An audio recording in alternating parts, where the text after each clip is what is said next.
So my name is Joan Young, and I'm here today to tell you a little bit about my mystery books. I have a series for adults, for grown-ups, just simple, late traditional mysteries based in a place called Dead Mule Swamp.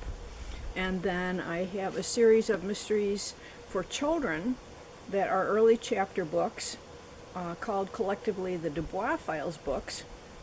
And what a lot of people don't know is that these are both set in the same location. And that location is a place called Dead Mule Swamp, which is, in name at least, based on a real place, which you can see behind me through the trees, called Dead Horse Marsh. This is Dead Horse Marsh, which is the name of the place that I stole and changed into Dead Mule Swamp. This is not the same kind of a wetland as in the books. This is just an ephemeral freshwater marsh. It fills about once every 10 years. And the Dead Mule Swamp in the books is a floodplain of the Petite Saule River, which is all imaginary, but similar in the fact that they wouldn't flood very often. This boardwalk was built through here by our local chapter of the North Country Trail Association. This is the North Country Trail.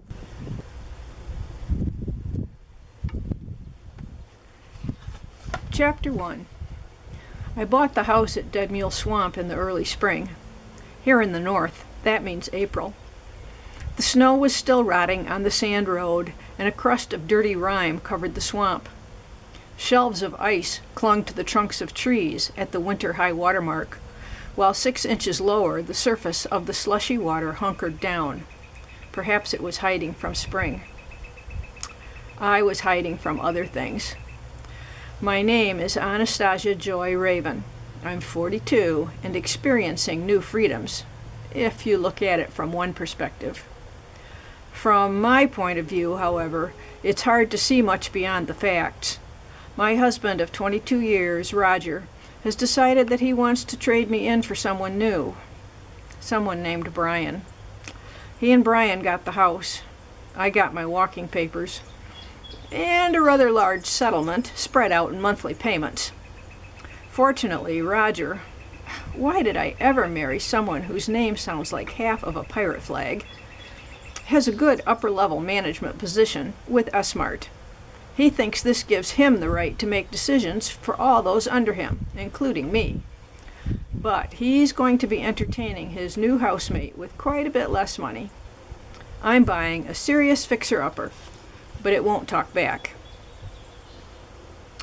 Dead Mule Swamp begins 2.3 miles down East-South River Road, and it's another mile farther to my new house.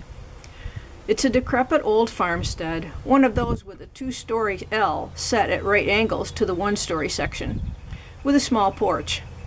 It's going to be a great place for me to do my hiding at the end of the road. Despite being unlucky for some historic mule, the swamp isn't ugly or dangerous, not at all. In fact, for most of the year, it's a lovely backwater of the Petite Saule River. I can watch the herons catch fish in the shallows and hear the kingfishers' rattling cries as they swoop between the cedars. Someday, I hope to add an upstairs porch to that side of the house. For now, I just hope to make the roof stop leaking. East-South River Road leads to Cherry Pit Junction. I kid you not. There's nothing at the junction anymore, but it's where the Indiana and Northern Railway once met the Chicago Sioux Line. Both are defunct, the tracks gone. If you are a careful observer, you can follow the old berms and will find odd conical mounds about 1/10 of a mile south on the I and NR. Stick a shovel in one of those hills and you'll find a core of cherry pits. The old canning factory processed tons of cherries in its heyday. It had to spit all those pits out somewhere, and the name stuck. Cherry Pit Junction is also in the dead center of Forest County. I am kidding you about one little thing. My last name really isn't Raven. But I like how it sounds. and that way I can pretend to be anonymous. The truth is, if you drive into Cherry Hill one day, the town where West South River Road reaches US 10, and ask for Anastasia, anyone can tell you how to find me.